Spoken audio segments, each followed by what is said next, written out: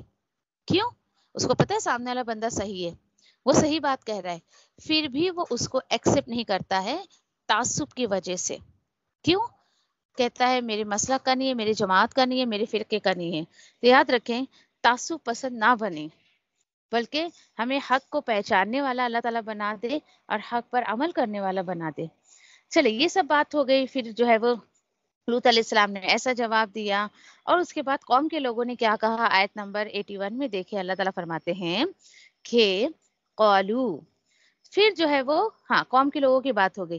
اب یہ قالو فرشتوں کی طرف جا رہا ہے، کیوں؟ کیونکہ آگے جملہ ہمیں بتا رہے ہیں، فرشتوں نے کہا یا لوطو، اے لوط علیہ السلام، بے شک ہم تو اللہ کے بھیجے ہوئے تیرے رب کے بھیجے ہوئے فرشتے ہیں، لئی اصیلو الیکا، یہ جو لوگ ہیں نا آپ جو پریشان ہو رہے ہو کہ آپ کے قوم کے لوگ ہمیں جو ہے وہ ہمارے ساتھ ایسا کچھ کریں گے، تو ہرگز نہیں وہ ہم پر ہاتھ ڈال سکتے ہیں، ہرگز نہیں وہ ہم تک پہنچ سکتے ہیں، ٹھیک ہے، وہ آپ تک بھی پہنچ نہیں سکیں گے، یعنی بے فکر رہیں، نہ وہ آپ کا کچھ بگاڑ سکیں گے نہ وہ ہمارا کچھ بگاڑ سکیں گے۔ پھر فرشتوں نے اللہ کے حکم سے یہ آرڈر دیا لوط علیہ السلام کو، فَأَسْرِ بِأَهْلِكَ، تو نکل جاؤ تم اپنے گھر والوں کے ساتھ رات کے ایک حصے میں، وَلَا يَلْتَفِتْ، اور سنو نہ تم مڑ کر دیکھنا، مِنْكُمْ أَحَدٌ، تم میں سے کوئی بھی مڑ کر نہیں دیکھے گا۔ کیوں بھائی؟ ڈر جائیں گے اس لیے؟ جی نہیں، اگر لوط علیہ السلام اپنی قوم کے لوگوں پر عذاب آتے ہوئے دیکھیں گے اور مڑ کر ان کو دیکھیں گے تو ان پر ان کو رحم آئے گا، ان کو دیکھیے ہر نبی ہر رسول قوم کے لوگوں سے بہت محبت کرتا ہے، بہت ہی زیادہ۔ اور ہوا کیا؟ پھر اس کے بعد اللہ نے آگے فرمایا اِلَّا امْرَأَتَكَ، مگر آپ کی بیوی، مطلب آپ اپنے اہل کو لے کر نکلے، سوائے اپنی بیوی کے. آپ اپنی بیوی کو اپنے ساتھ لے کر نہیں نکلنا. کیوں؟ کیونکہ وجہ بتائی جا رہی انہو مصیبہا ما اصابہم، بے شک وہی عذاب جو آپ کے قوم پر آنے والا ہے وہ آپ کی بیوی کو بھی پہنچے گا جو آپ کے قوم کو عذاب پہنچ رہا ہے. کب پہنچے گا یہ عذاب؟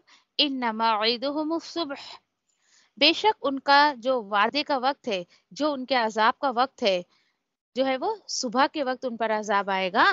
الیس الصبح بقریب، کیا صبح کا وقت قریب نہیں ہے؟ یعنی ابھی بہت ٹائم نہیں ہے کہ ان کو مہلت دی جائے گی، بلکہ یہ رات کے حصے میں آپ لے کر جائیں اپنے ساتھیوں کو اور صبح کے وقت ان پر عذاب آ جائے گا. یہ بات تھی. ٹھیک ہے، چلے یاد رکھیں. ایک سوال اٹھتا ہے، بھائی لوط علیہ السلام تو اللہ کے بہت ہی بہترین نبی گزرے ہیں، ان کی وائف کو کیوں جو ہے عذاب میں مبتلا کیا گیا؟ اور دیکھیے کہ ان کے اہل میں ایک بھی مرد نہیں تھا ایمان والوں کی کیٹیگری میں سے، صرف اور صرف ان کی 2 بیٹیاں تھیں. اللہ اکبر، کتنے افسوس کی بات ہے. دیکھیں، اور آتا ہے روایتوں میں کہ ان کی جو بیوی تھی نا، سورہ تحریم میں بھی دیکھے، آگے چل کر ہم دیکھیں گے کہ 2 جو ہے وہ یعنی کہ برے عورتوں کی مثال میں سے ان کی لوط علیہ السلام کی بیوی کی مثال دی گئی ہے کہ لوط علیہ السلام کی بیوی جو تھی وہ بری عورت، وہ اچھی عورت ثابت نہیں ہوئی اچھی بیوی ثابت نہیں ہوئی. کیوں؟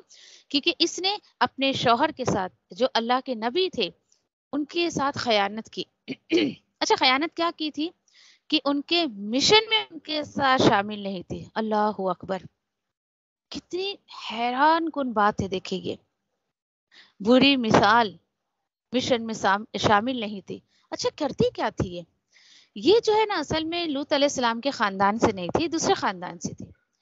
ان کی بیوی کو اپنے کنبہ مائکے والوں سے، خاندان والوں سے بڑی محبت تھی. ان کے جو خاندان والے سے یا جس قوم سے یہ تھی تو وہ لوگ جو ہے یعنی کہ برے فعل کرتے تھے، ہومو سیکسولیٹی میں وہ ملوث تھے. تو جب کبھی بھی یعنی ان کے گھر میں کوئی مہمان آتا، مرد حضرات آتے، جیسے کہ ابھی یہی دیکھ لیں آپ، اللہ نے فرشتوں کو انسانی شکل میں بھیجا تھا، تو یہ کیا کرتی تھی، اپنے گھر کے اوپر نا جھنڈیاں لگا دیا کرتی تھی. اینڈ وہ ایک سمٹم ہوا کرتا تھا کہ ہمارے گھر میں مرد حضرات آئے ہیں. اب قوم کے لوگوں کو دعوت دیا کرتی تھی، آؤ تم لوگ اور برے کام کرو. استغفر اللہ، اللہ اکبر.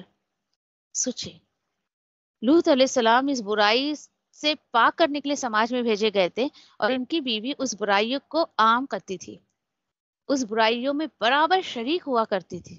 اللہ رحم کرے. اور اس طریقے سے جو وہ اچھی بیوی ثابت نہیں ہوئی تو اللہ نے بھی وہی معاملہ ان کے ساتھ کیا جو قوم کے لوگوں کے ساتھ کیا. سوچیے اب ذرا، کیوں یہ عذاب سے بچائی نہیں گئی؟ کیوں؟ کیونکہ یہ خود نہیں تڑپتی تھی، اس نے اپنے شوہر کا ساتھ نہیں دیا، اس نے اچھے لوگوں کا اچھے کاموں میں ساتھ نہیں دیا. اس لیے اللہ تعالیٰ آیت نمبر 82 میں فرماتے ہیں فَلَمَّا جَاءَ أَمْرُنَا جَعَلْنَا عَالِيَهَا سافلها وامطرنا علیہ حجارۃ من سجیل. کیسا سجیل؟ منضود.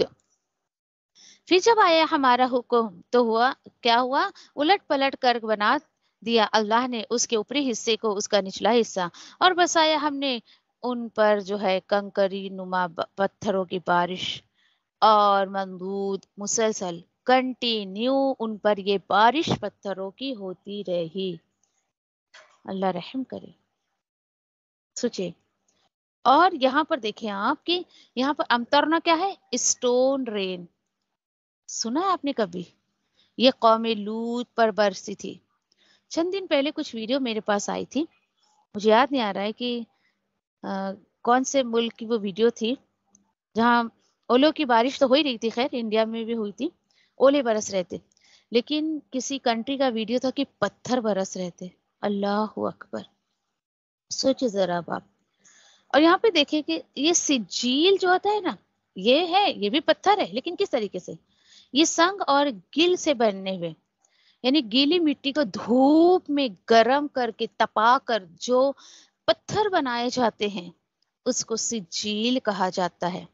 جیسے اینٹوں کو نہیں کیسے تپا کے بناتے ہیں، ویسے یہ جو پتھر ہوتے ہیں یہ دھوپ میں گرم کر کے بنائے جاتے ہیں.